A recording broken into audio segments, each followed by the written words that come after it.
ശബരിമല സ്വർണ്ണക്കൊള്ള കേസിൽ രണ്ടാം പ്രതി മുരാരി ബാബു റിമാൻഡിൽ. നവംബർ 13 വരെയാണ് മുരാരി ബാബുവിനെ റിമാൻഡിൽ വിട്ടത്. വിവരങ്ങൾ നൽകാൻ ശ്രീരാജ് ബാബുണ്ട്. ശ്രീരാജ്, പറയാം.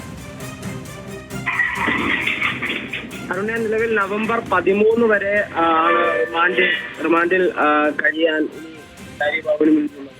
SIT സംഘം മുരാരി ബാബുവിനെ കസ്റ്റഡിയിൽ ആവശ്യപ്പെട്ടില്ല. തിരുവനന്തപുരത്തെ സ്പെഷ്യൽ സബ് ജയിലിലേക്കാവും ഇനി കൊണ്ടുപോകുക. ഇന്ന് ഉച്ചയോടെയാണ് ഈ റാന്നി കോടതിയിൽ മുരാരി ബാബുവിനെ ഹാജരാക്കിയത്.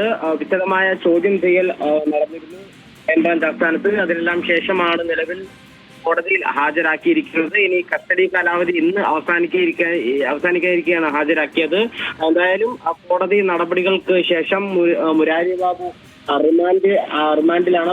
നവംബർ 13 വരെ മുരാരി ബാബു റിമാൻഡിൽ ഉണ്ടാകും. കസ്റ്റഡി ആവശ്യം അന്വേഷണ സംഘത്തിന്റെ ഭാഗത്തു നിന്നും ഉണ്ടായില്ല. ഇനി അടുത്തതായി അന്വേഷണ സംഘം കടക്കാനിരിക്കുന്നത് സുപ്രധാനമായ ഈ കട്ടളപ്പാളിയിലെ സ്വർണം അപഹരിച്ചതുമായി ബന്ധപ്പെട്ട കേസിലേക്കാണ്. ആ കേസിലേക്ക് എത്തുമ്പോഴാണ് ദേവസ്വം പ്രസിഡന്റ് പത്മകുമാർ അടക്കമുള്ള ആളുകൾ അതിൽ പ്രതിയായി വരിക. സ്വാഭാവികമായി രാഷ്ട്രീയമായി വലിയ വിവാദങ്ങളിലേക്കടക്കം പോകാൻ സാധ്യതയുള്ള ഒരു ഘട്ടത്തിലേക്കാണ് നിലവിൽ കടക്കാനുള്ളത്. ഏതായാലും സുപ്രധാനമായ വിവരങ്ങൾ മുരാരി ബാബുവിൽ നിന്ന് ഇതിനോടകം തന്നെ ഈ ചോദ്യം ചെയ്യലിലൂടെ തന്നെ അന്വേഷണ സംഘത്തിന് ലഭിച്ചിട്ടുണ്ട് എന്നാണ് നിലവിൽ മനസ്സിലാക്കാൻ സാധിക്കുന്നത്. നേരത്തെ ഉണ്ണികൃഷ്ണൻ പോറ്റി ഒന്നാം പ്രതിയുമായി ശ്രീരാജ്, സ്വർണ്ണക്കൊള്ള കേസിൽ മുരാരി ബാബുവിനെ നവംബർ 13 വരെ റിമാൻഡിൽ വിട്ടിരിക്കുകയാണ്.